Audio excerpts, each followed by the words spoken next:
When doing a series like this, what I've discovered is it gets in truer to who you are, what you are, as you confess things. It's one thing to rage out in other areas. I mean, it's easier to do it that way because it's in a sense impersonal to an extent. I don't like cops killing people. I don't like politicians destroying us and us fighting ourselves to ensure that the politicians reign supreme under the tutelage of big corporations who only want to be deregulated to hurt us, as some of us protect the deregulations and others find them abysmal. It's things like that.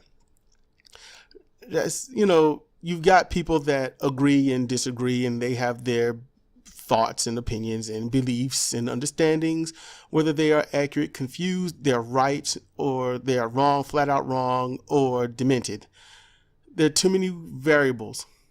When it comes to stuff like this is different. So I guess I'll just jump into it. I've already wasted enough time. So how I became an atheist should be, I guess, how I stayed an atheist, because this one is pretty much what also aids in that. First, there was the whole situation that dealt with mom, and then the second one I uploaded that dealt with dinosaurs. This one is a single person right now. I was like 15, 16, and playing basketball. It was a dirt court, small court. The goal is plastered up on a tree. It may have a net, it may not have a net, but this person will just go by only one name, and that's Ricky. And there are a lot of Rickies out there. So if he somehow is capable of finding this, or even cares to, and he hears it, maybe he'll reflect on something, or he'll just be like, well, that's how it should have been. But don't out yourself if you don't want others to know about you, something like that. So Ricky, very athletic. He was admired and looked up to by his younger cousins, much younger. I thought he was their uncle at first. But he's alive that I know of. I haven't heard anything, and really wouldn't, because, those people just don't tell me things in general. So, but, we was playing basketball. It's red clayish kind of dirt court. You go outside, you play, you come in, everything's red on you. So we're playing basketball, and there's, a slightly younger friend of mine, that's his cousin, and his much younger brother. And it's just the four of us, and we're just shooting and doing silly stuff and just sort of having fun. There was a faux pas. I fell. It was no big deal, so I'm getting up. And my friend, the one slightly younger than me, he's helping me up, and he was like, thank God you're okay, or something like that. And I was like, yeah, I suppose. And he was like, oh, why you say that? And I was like, it's nothing I really believe in. It's not really my thing. And I got up, and I planned to, I was in more of a kneeling position and holding the ball up under my knee. And I'm just about to, embracing myself to get up. And that's when Ricky comes over, and he's like, you don't believe in God? And I'm like, I didn't say anything. I just paused, like, why does that matter? That's what I was thinking. I literally thought, why does that matter? Let's just play some game. That's why let's just play some hoops, do some things and just have fun. I started going blank after that thought. I just wanted to go and keep playing basketball.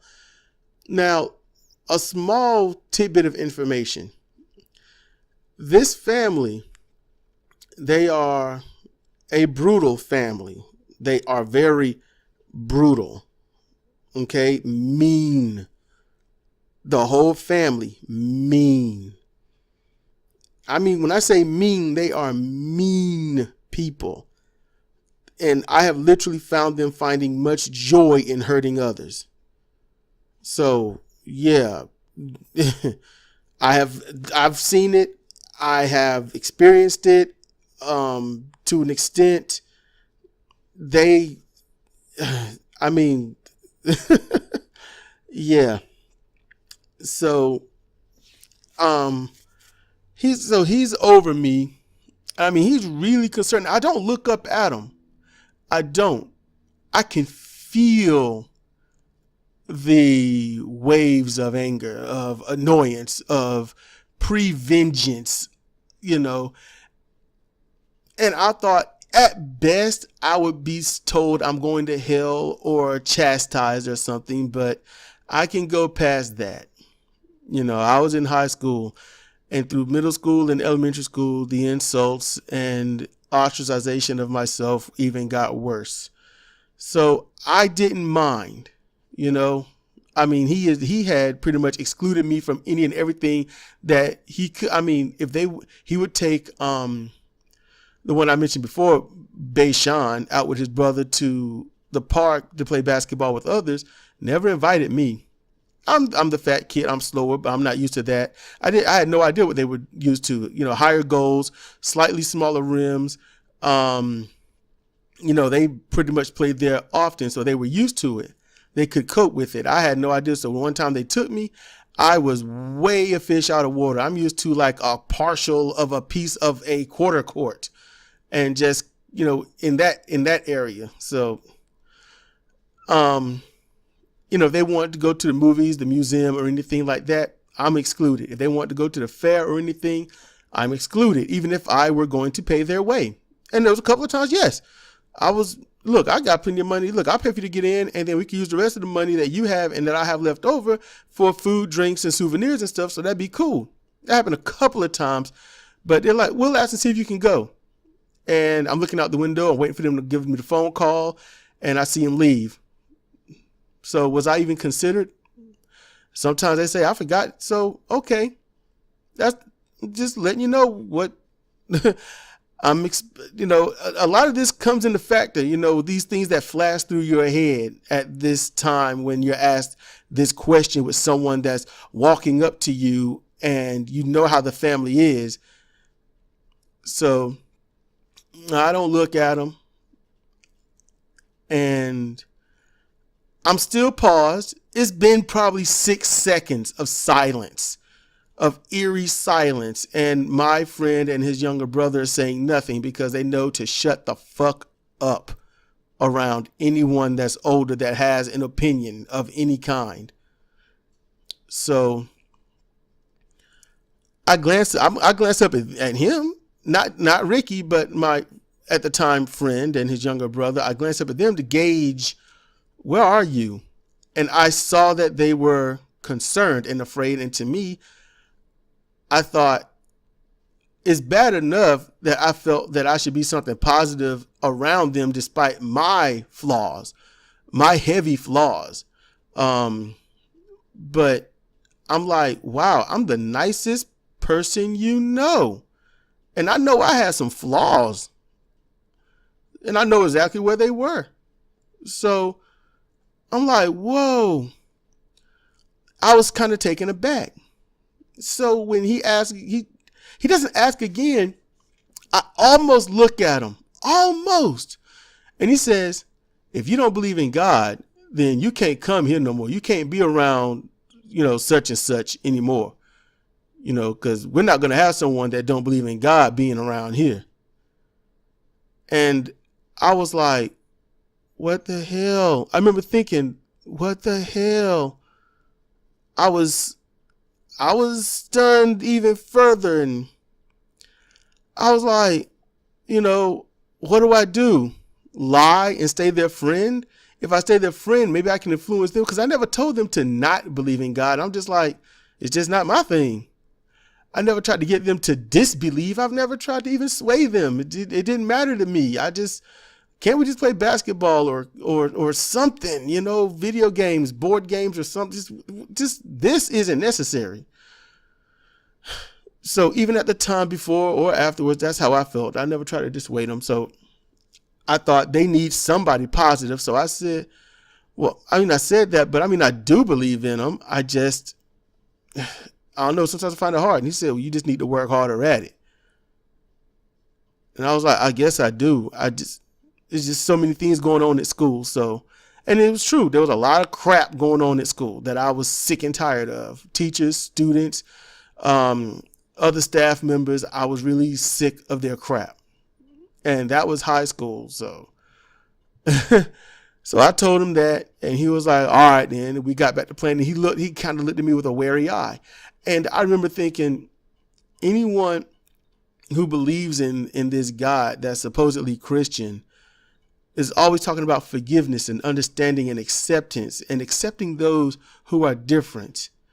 I'm like, they just try to push you away. And I remember coming to that conclusion. They don't give a damn. Just so long as you believe what they believe, they don't care how mean, how nice, how caring, how careless, how thoughtful or thoughtless, how divisive, how materialistic, how anything. They don't care about your character. They don't care about your mentality. They don't give a damn. All they care is, do you believe in what I believe in? And they might say, look, he believes in what I believe in. And that's great. But you might want to stay a little bit away from him because he's crazy. I don't like the whole, flipping a chainsaw around your neck thing and then juggling a cat and cutting it up with the chainsaw and catching the chainsaw without any blood getting on you. This is a nice trick, but you might want to stay away from someone like that. They don't give a damn, man. Just so long as you believe in their God, you're a Christian and you go to church and you live their code. That's what I surmised from all of that. At that moment, as I stood up, holding the basketball, dribbling a few times, looking at my friend and his little brother, and just the look on their face was not really shock, but not surprise. It was more like something kind of blank, but like, we understand too kind of thing.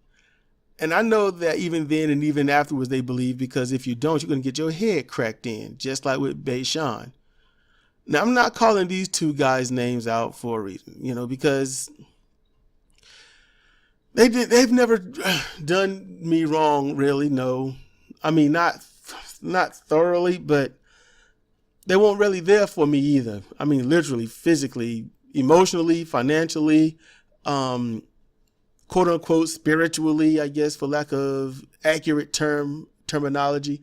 They weren't there for me. So in that sense, yeah, they weren't good friends. I'll tell you that. They weren't good friends, but they weren't mean friends by any stretch of the imagination. So they weren't mean, but they weren't good. So, it was, if you don't give a shit about having anything returned in terms of kindness and whatnot, then you're fine. Return the favor, pay it forward. If you don't have that, then you're cool. And as I told them, I just want some decency. I just want you to be decent friends. But maybe because of their family, they just didn't know how. And their whole family is heavily religious, and they're deep into this Christianity. Now, I don't know if they're Bible studiers or whatnot, but man, Ricky's the young one. He was the young, how can I say, older one. And he's like that. And they have a brother. Well, no, he has another cousin that, I don't know, man. That family, I couldn't help but just say to myself, they need help. These two, they need to have something they can rely on that's at least nice to them.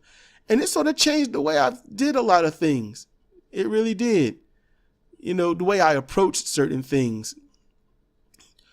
And it made me a better person. But none of them ever changed. But it made me a better person. Just like anything else I try to learn, even to this very day. Whatever can make me a better person, I'll go for it. I've just never heard that from any Christians trying to be better and actually doing it. Saying what they do and how they do it. Never heard it. But, hey, I'm an atheist. What do I know about being good? Oh, man. The shit they espouse and the shit they spread. Oh man, I don't have much else to say. So this is Cedric Kennedy, also the Atheist Dragon, and this has been How I Became an Atheist. Thank you for listening.